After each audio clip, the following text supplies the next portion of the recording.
कंपुछि मैदान जी उदयगिरी विधानसभा निर्वाचन मंडली रे बढ़ुछि निर्वाचनी उष्मता। जी उदयगिरी टिकाबाली राइकिया एवं दारिंगबाड़ी ब्लॉक को नहीं एही निर्वाचन मंडली गठित अछंती 2,31,958 जन भोटर, पुरुष 1,12,641 एवं महिला भोटर 1,19,299। तीन प्रमुख राजनीतिक दल पक्षरु प्रार्थी घोषणा पर चली जोरदार प्रचार।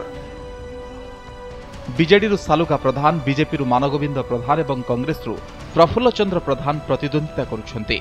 एही तीन प्रार्थी को टक्कर देवाकू आम आदमी पार्टीर जौवन मलिक रणांगन को ओह्लाइछन्ति।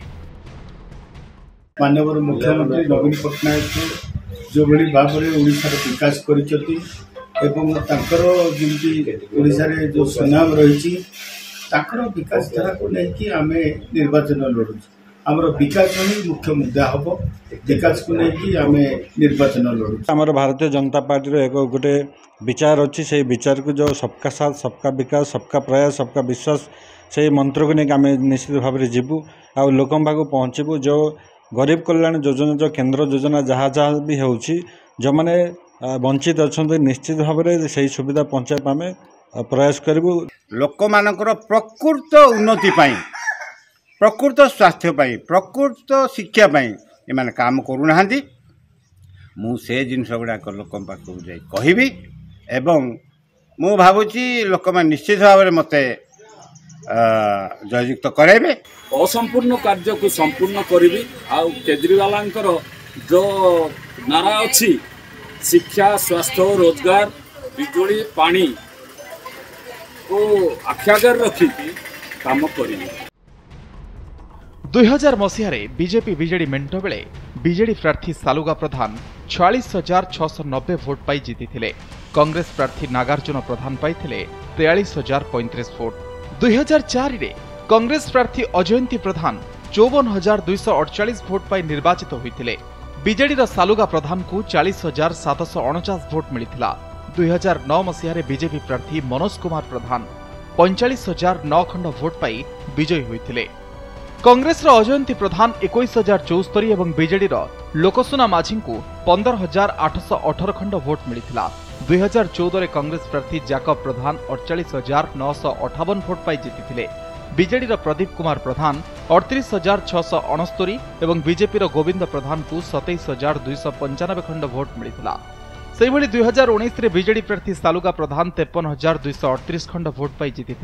कांग्रेस प्रार्थी श्यामघन प्रधान 41,977 और बीजेपी प्रार्थी अर्चना प्रधान को 35,998 खंड भोट मिलिथिला। चलित थर प्रचार चलिथिबा बेले भोटर मतिगति उपरे नजर रही। आज जदि दारिंगबाड़ी, राइकिया, टिकाबाली, उदयगिरी जो डेभलप होती माननीय मुख्यमंत्री तरफ ही डेभलप होती। 4 गोटी ब्लॉक लक्ष्मी बस कर एते खुशी विषय जे 5 टंकार ब्लॉक महकुमा को आसी पारुछंती। हेडक्वार्टर कंधमाल जिला को जाई पारुछंती 10 टंकार।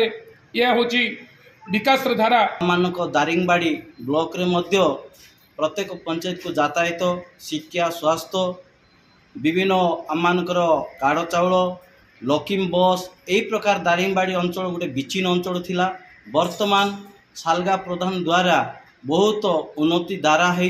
मुख्यमंत्री को यही दारिंगबाड़ी ब्लॉक तरफरु साधारण भोटर तरफरु मु धन्यवाद।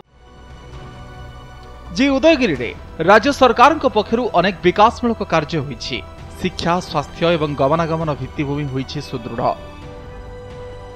एथिसहित विभिन्न पर्यटन स्थली होईछि रूपांतरण। जी उदयगिरी निर्वाचन मंडल रे 4 गोटी ब्लॉक रहिथिबा बेले 2टी एनएससी एवं 2टी ब्लॉक रही।